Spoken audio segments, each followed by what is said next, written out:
तो मोदी का नाम लेकर एक भगोड़ा कैसे कैसे दावे कर रहा है। जी दोस्तों, मोदी जी का क्या हाल हो गया है। पहले ट्रंप 7 समुंदर पार से निशाना साध रहे थे और अब देश का एक भगोड़ा यानी कि एक ऐसा शख्स जो अब पीएम का नाम लेकर पीएम पर ही उंगली उठा रहा है, जिन्हें हम विजय माल्या के नाम से जानते हैं। जी, वही विजय माल्या जिनकी वजह से इसी मोदी सरकार की ना जाने कितनी फजीयत हुई और वो फजीयत खत्म होने का नाम नहीं ले रही। रोज सामना करना पड़ता है जब जब विजय माल्या बोलता है, क्योंकि ये वही माल्या है जो मोदी जी की सरकार रहते हुए देश को चूना लगाकर यानी सरकारी बैंकों का पैसा लेकर चला गया था।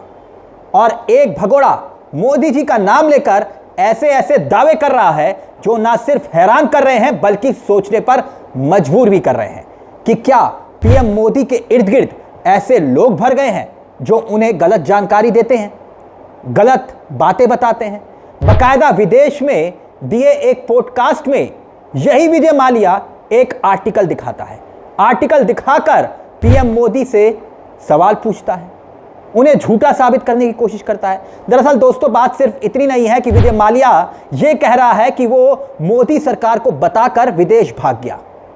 बात अब इससे आगे निकल चुकी है। याद कीजिए दोस्तों, जब यह शख्स देश से भागा था तब उस वक्त बीजेपी की खूब किरकिरी हुई थी, मोदी सरकार पर सवाल खड़े हुए। सवाल उठे तो दावा यह हुआ कि यह शख्स विजय माल्या सरकारी बैंकों का 9,000 करोड़ रुपया लेकर चला गया। मगर विजय माल्या ने इस पॉडकास्ट में एक एक सबूत दिए और सबूत देने का दावा किया और सबूत देते हुए कोशिश यह की कि भाई देख लीजिए, मैं कोई 9,000 करोड़ लेकर नहीं भागा। विजय माल्या ने इस पॉडकास्ट में दावा जो किया उसके मुताबिक सरकारी बैंक का 6,000 करोड़ रुपया उस पर कर्जा है, उससे आसपास। बाकायदा इसमें वो एक एक डिटेल दे रहा है इस पॉडकास्ट में। उसके बाद विजय माल्या एक एक आर्टिकल को दिखाता है और ये आर्टिकल आप खंगालेंगे तो आपको भी मिल जाएंगे, क्योंकि ये आर्टिकल खबरें हर जगह छपी थी और इस आर्टिकल में लिखा हुआ था कि पीएम मोदी इंटरव्यू दे रहे हैं और इंटरव्यू में लिखा हुआ है कि 9,000 crore but government recovery 14,000 crore. अब एक एक करके एक एक न्यूज़ चैनल्स को पकड़ कर इंटरव्यू दे रहे थे।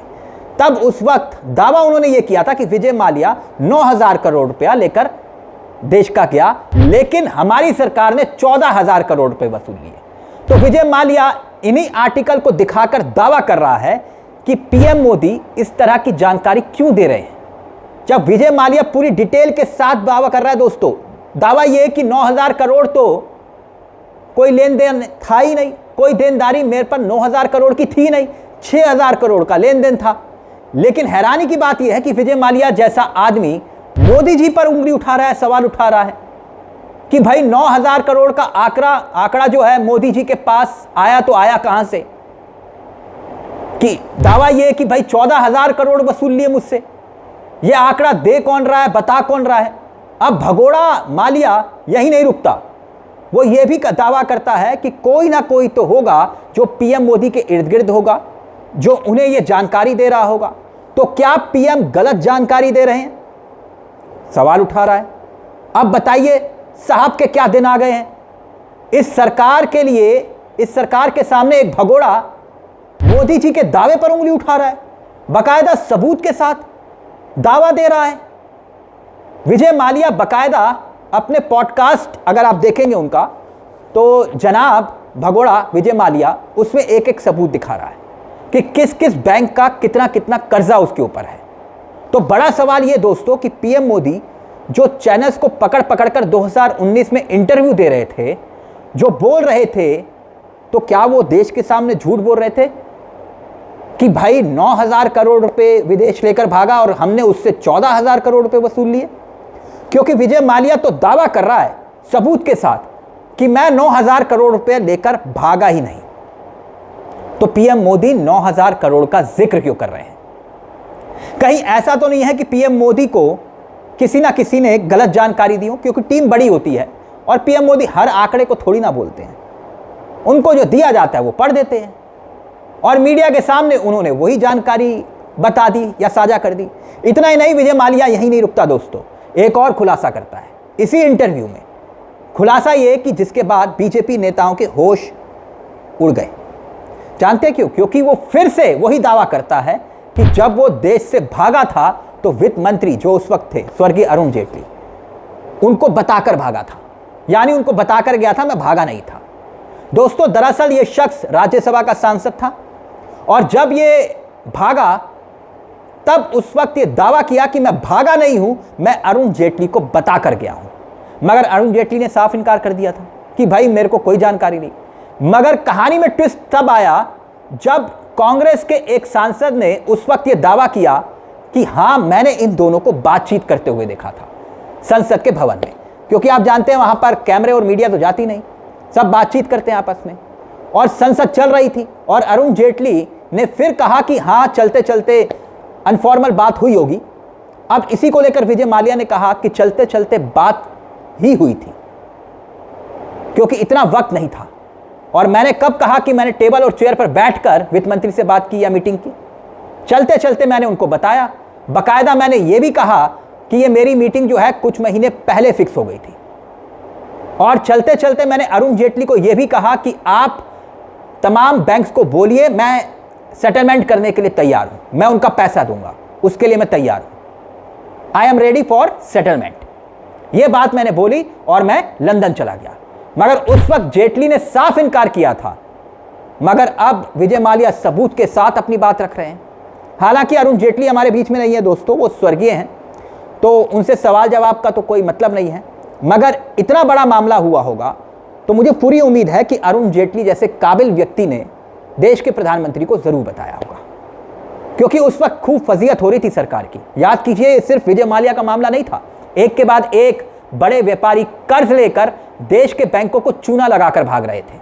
नीरव मोदी भाग गया, मेहुल चोकसी भाग गया, विजय माल्या भाग गया, अभी तक नहीं आए। तो उस वक्त खूब फजीहत हुई थी दोस्तों इसी बीजेपी सरकार की। और प्रधानमंत्री ने तब यह दावा किया था कि 9,000 करोड़ रुपया लेकर भागा और हमने वसूल लिए 14,000 करोड़। मगर जिससे वसूले, यानी कि जो जिससे वसूले गए, वो ये बात कह रहा है कि मेरे ऊपर तो 9,000 करोड़ का कर्जा ही नहीं था। तो 14,000 करोड़ वसूलने की बात आई तो आई कहां से? तो क्या मोदी जी ने गलत जानकारी दी या फिर मोदी जी को कोई गलत जानकारी दे रहा है?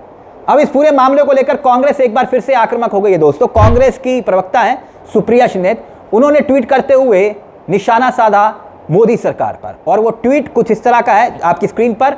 भारत छोड़ने से पहले मैंने मोदी सरकार के वित्त मंत्री अरुण जेटली को संसद में बताया था कि मैं विदेश जा रहा हूं। मैं उनसे यह भी कह के गया था कि बैंकों को बोलिए मेरे साथ बैठकर सेटलमेंट कर लें। इसके बाद मैं संसद से सीधा दिल्ली एयरपोर्ट के लिए निकल गया। ये विजय माल्या का बयान कोट करते हुए सुप्रिया श्रीनेत ने लिखा।